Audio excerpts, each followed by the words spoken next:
Okay, so this time our focus is about literature review and theoretical framework. No? One of your final requirements, of course, is to provide, no, or to publish, no, a literature review, or either systematic or data synthesis, no, analysis or synthesis. No? So the literature review actually serves as the foundation of any doctoral dissertation in public administration. It establishes the scholarly context by synthesizing existing research, identifying theoretical limit traditions, and revealing gaps, no, that the present study intends to address. A rigorous review demonstrates the researcher's familiarity with past and current scholarship and situates the study within the opinion debates in governance, leadership, policy implementation, and institutional reforms. In public administration, literature reviews extend beyond descriptive summaries of existing work. They critically examine the strength, the weaknesses, and contradiction of prior studies. Let's say, for example, while new public management literature highlight efficiency gains from privatization and performance metrics, ethics such as Denhart no, and Denhart no, 2015 argue that these reforms can undermine democratic accountability. So a literature review thus captures, no, that these debates, enabling scholars to refine the research problem with sharper precision. Okay, and to give us more details about the topic, let us all welcome our presenter. Go ahead, ma'am. Yes po, hello, Doc Melo and to all my doc mates. My name is Ma Jessica Tajonera from the North po. So, this topic, which is literature review and theoretical framework, I believe that it is actually the foundation of the research that we are actually trying to do for the next SEM or on our third year. So I was assigned to discuss this literature review and theoretical framework, Doc. And so for the literature review, this section is actually summarizes, analyze, critics previous study related to your research topic, whatever topic you actually wanted to do. The goal is to show what is already known about the topic. So the gaps of contradictions exist in current research, how your study will contribute to filling those gaps.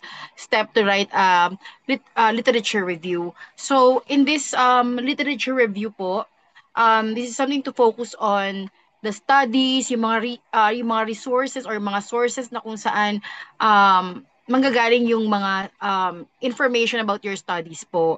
It is also focusing sa mga articles, yung mga books na mga gagamitin mo, mga relevant aspect or topic ng mga previous researchers na kung saan makakakuha ka rin ng mga idea doon or mag-i-input ka rin if you have something na like a questions in this research, you can also fill in the gaps nga po. So, it's a comprehensive information about the research that you're doing, inclusive, broadly information or um, explanation po, like a panoramic thing, or information na gusto mong ipalabas dun sa pinaka-research nyo po. So, yun po yung pinaka-literature review. And then also po, it will also include yung introduction sa literature review. Papasok po dyan yung introduction natin. So, what is your research all about? Ano po yung focus po ng research? And then also, thematic or chronological organization. So, ano po yung mga tawag po nito, yung inyong mga focus dun sa inyong gagawin.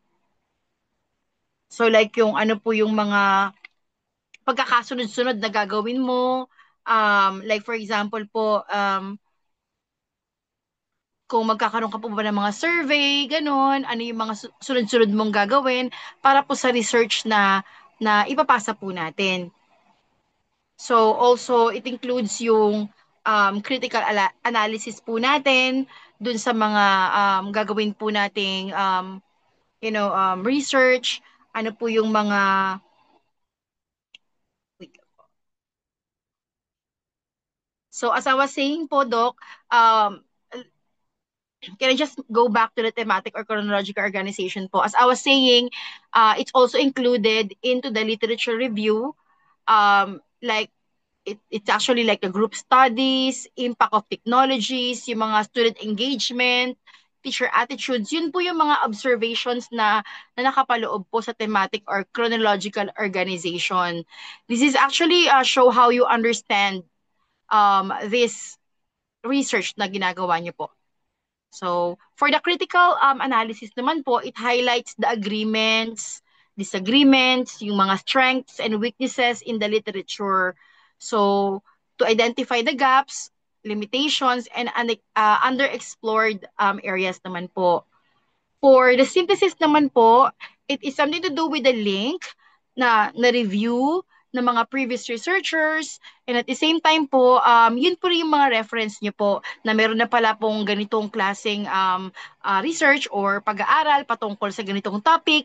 So, maaari makapagbigay po kayo ng links na ipapaloob nyo po dun po mismo sa pinaka-research nyo po. So, ayun po yung sa literature review side naman po. Ayan lang po yung sa literature review. Bali po, meron pa po akong kasunod, which is yung akin pong, sorry po, theoretical framework.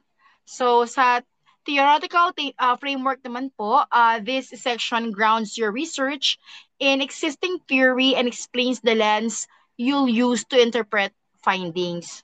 So, steps to write a theoretical framework. Okay. So, in this section po,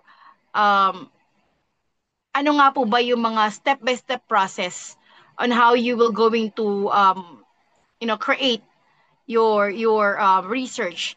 It is actually a foundation structure for a research study which is consisted of established theories na po, mga concept, assumption that guide the research process. So, correlated po siya dun sa literature review. Ito po yung makakatulong talaga pag gumagawa po tayo ng research kasi ito po yung mga research study na mga ginawa na po ng mga previous researchers kung saan po andun na nakapasok po din yung mga theories, yung mga yun nga po yung mga assumptions. It's like a blueprint po.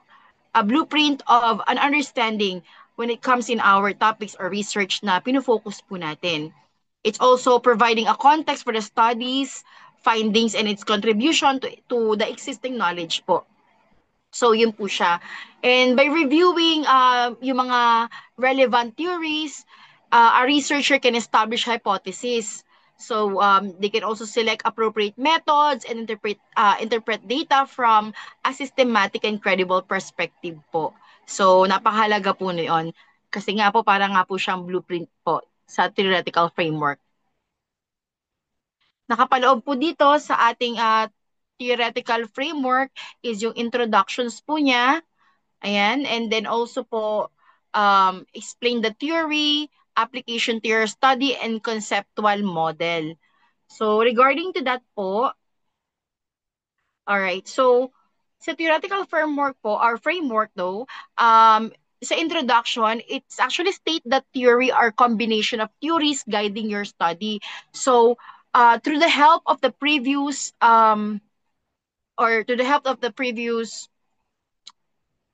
information or research studies, makakatulong po yun when it comes in research po. Gaya nga po ng nasabi is it's a combination of those research ng mga previous researchers. And then, for explain the theory naman po, it is something to do with a descriptions of the origins, yung mga concepts and relevance po nito. Ano yung pinanggalingan ng research mo, bakit ka nag-come up ng ganitong topic, or like that po. And then po, for the application to your study naman po, it is showing how the theory helps explain your variables or phenomena. So it explains with or why the theory is the best fit for your research problem. So when it comes in application po, ito po yung parang nahihimay-himay nyo na po siya kung bakit kung kung ito ba ay applicable po sa research na ginagawa ninyo, kung ito bang research na ito ay parang coordinated with your topic po ba? Parang ganun po. And then po, yung conceptual model, which is sometimes it's also optional daw po based on my resource.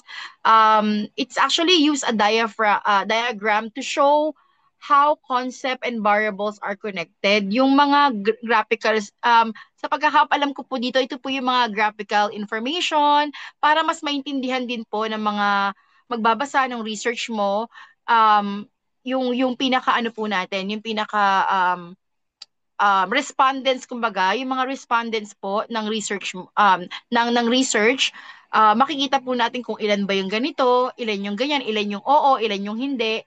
So with the use of the conceptual model po, which is optional daw po based on my resource. So pwede niyo po siyang gamitin in doing a research po, and part of this theoretical framework po. So, yun po yung nilalaman ng aking topic, which is po yung literature review and theoretical framework po. Good morning.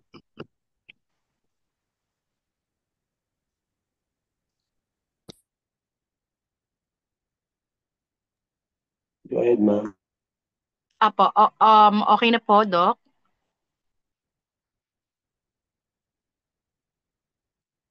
Bali po, Doc, yung sa video ko po, ihahabol ko po yun para po ma-upload ko na rin po. Okay, so thank you so much, Madam. No, again, as our presenter mentioned, no, the purpose of the literature review is threefold. No, first, to consolidate what is already known. Second is to highlight what remains unknown, and third, to provide justification for the study contribution.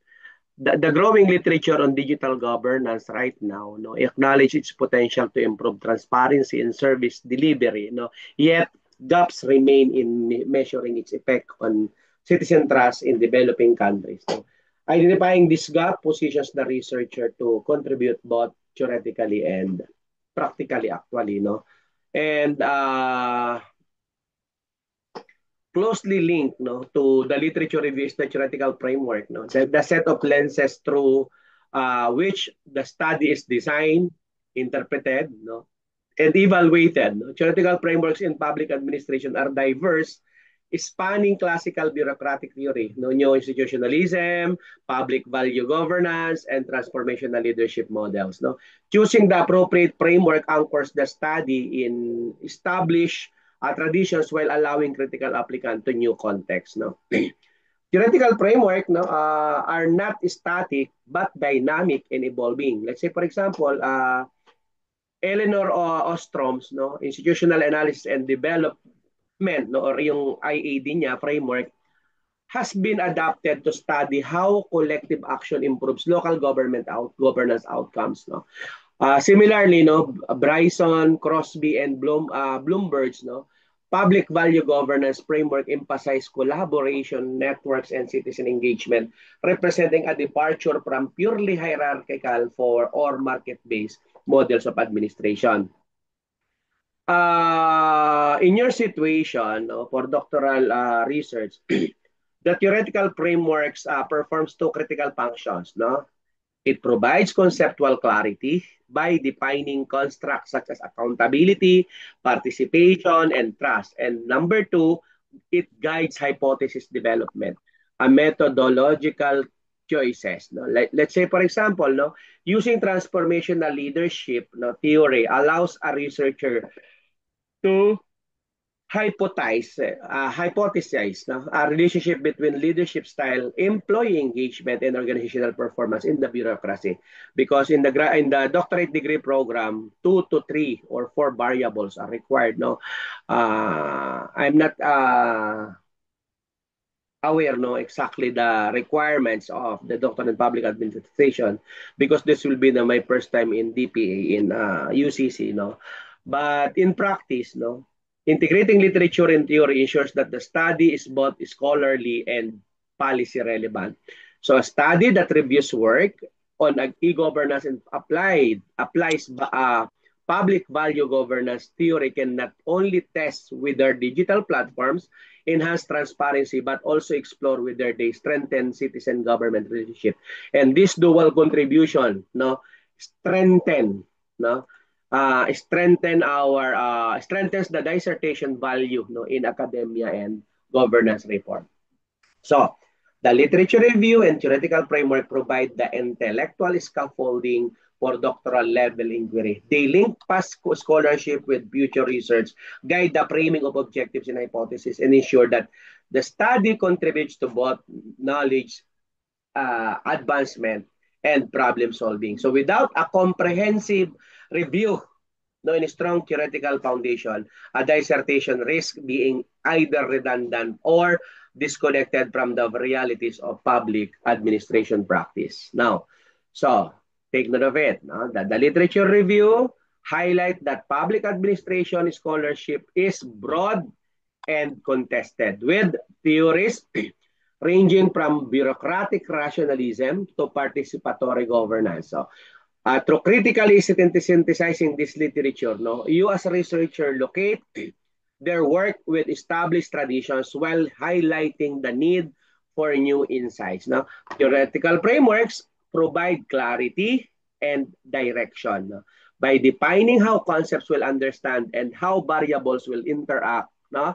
Let's say, for example, as I mentioned, applying transformational leadership theory clarifies the expected relationship between leaders, employees, and organizational outcomes, while institutional frameworks explain governance structure. Now, a strong integration of literature and theory ensures that doctoral research remain both methodologically rigorous and practically relevant. No? In governance, this means research outcomes can influence real-world reforms such as leadership training programs, citizen participation mechanism, or digital governance strategies. So, to cut in short, literature review and theoretical framework together create the conceptual foundation for doctoral research and public administration. They bridge past and future scholarship, provide justification for the study, and ensure that findings will contribute meaningfully, not to academic discourse and public sector reform. Okay? So I think that's it.